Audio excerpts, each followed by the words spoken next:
नमस्कार। आज हम बात करेंगे भारतीय राष्ट्रीय आंदोलन और उसका उदय कैसे हुआ, विकास किस चरणों में हुआ, ये हम बात करेंगे।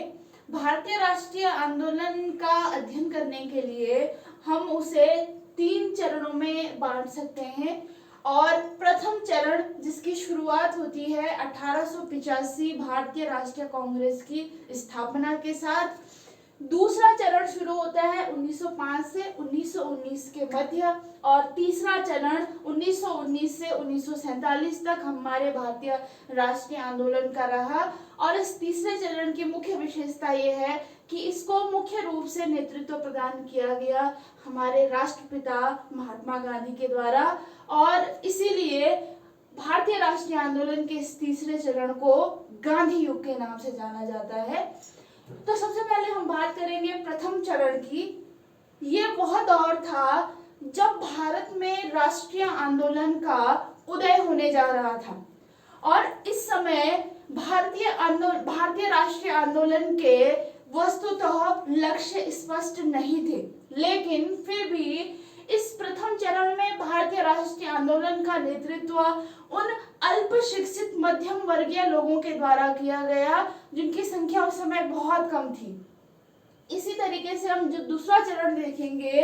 तो हम पाएंगे कि भारतीय राष्ट्रीय आंदोलन के दूसरे चरण में भारतीय राष्ट्रीय कांग्रेस जिसकी स्थापना प्रथम चरण के आरंभिक दौर में हो चुकी है, ये यहाँ तक आते आते कुछ परिपक्व हो जाती है और कुछ इसके लक्ष्य भी स्पष्ट हो जाते हैं। अब इस समय जो द्वितीय चरण है भारतीय राष्ट्रीय आंदोलन का, इसकी प्रमुख विशेषता ये है कि इस समय कुछ उग्रवादी गुटों का भी आविर्भाव हुआ और जिन्होंने भारत में जो भारत का राष्ट्रीय आंदोलन है उस भारतीय राष्ट्रीय आंदोलन को उसकी मंजिल तक पहुंचाने के लिए कुछ क्रांतिकारी गतिविधियों में भी अपनी भागीदारी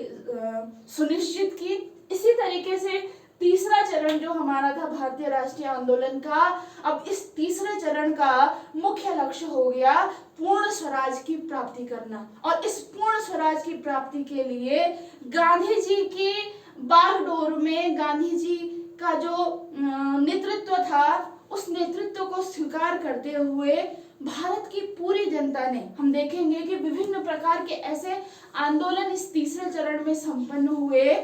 जिनमें बच्चे, बूढ़े, महिला सभी ने भागीदारी निभाई। तो इस तरीके से भारतीय राष्ट्रीय आंदोलन का तीसरा चरण भारतीय स्वतंत्रता के साथ संपन्न हुआ। लेकिन इससे पहले हम बात करेंगे कि भारतीय राष्ट्रीय आंदोलन शुरू होने से पहले भारत के जो आम जनमानस है उनमें राजनीतिक चेतना जागृत हुई और जब उनके अंदर राजनीतिक चेतना जागृत हुई तो उनको ये महसूस हुआ कि ब्रिटिश जो भारत में हैं जिनकी गुलामी उनको सहनी पड़ रही है उनसे किस तरीके से स्वतंत्रता प्राप्त की जाए और तब उन्होंने भारतीय राष्ट्रीय आंदोलन शुरू किया। तो आज हम मुख्य रूप से बात करेंगे कि भारतीयों में उस राजनीतिक जागृति का क्या क्या वो तत्व थे, क्या कारक थे जिन्होंने भारतीयों में राजनीतिक चेतना जगाने का कार्य किया। भारत के लोगों में जो राजनीतिक चेतना विकसित हुई उसको अक्सर से परिभाषित किया जा सकता है राष्ट्रीयता के रूप में। तो हम ये भी कह सकते हैं कि भारतीयों के अंदर जो राजनीतिक चेतना विकसित हुई वो कहीं ना कहीं भारतीयों के अंदर राष्ट्रवाद की भावना को भी लेकर के आई। भारतीयों के अंदर जो राष्ट्रीय चेतना विकसित हुई या जो राष्ट्रवाद की भावना पनपी उसके पीछे कई कारक मौजूद थे और उनमें से एक मुख्य कारक था उस समय जो ब्रिटेन के द्वारा भारतीयों का साम्राज्यवादी तरीके से आर्थिक शोषण किया जा रहा था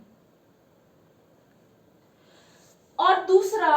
इस आर्थिक शोषण से भारत की जो मौजूदा आर्थिक स्थिति थी वो स्थिति कैसे लगातार परिवर्तित होती जा रही थी, यानी कि भारत का आर्थिक ढांचा धीरे धीरे बदल रहा था।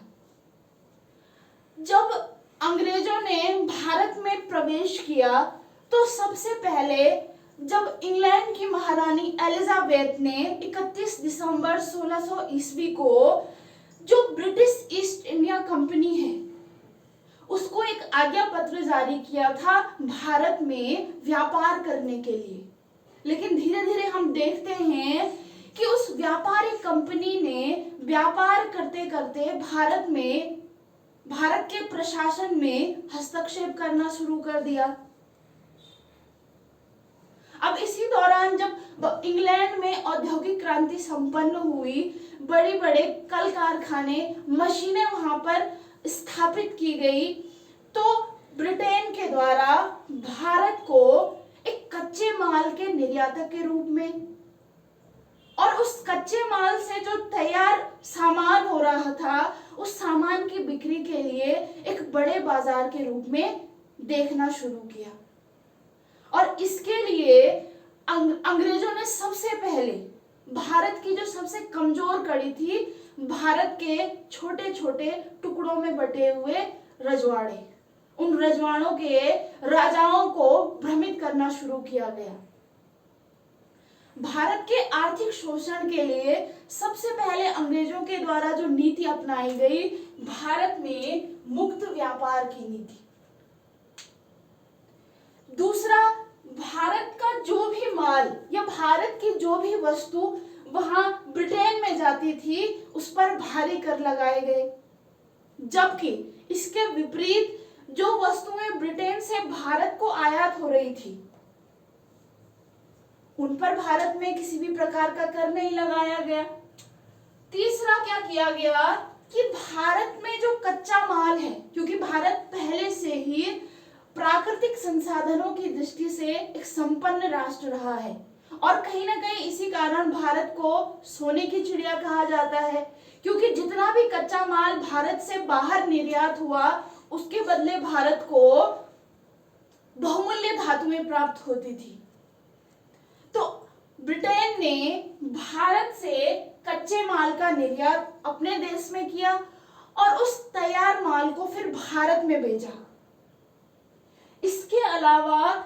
भारत में जो कार्यरत ब्रिटिश कर्मचारी थे, अंग्रेज कर्मचारी थे, उन पर बहुत सारा पैसा खर्च उनकी सुविधाओं के लिए, उनके वेतन और भत्ते के लिए किया गया। वो भी एक तरीके से भारतीयों के शोषण के लिए एक तरीका अपनाया गया था अंग्रेजों के द्वारा। इसके अलावा जो देसी रियासतों के राजा हैं छोटे छोटे, उनसे कई तरह के उपहार, भेंट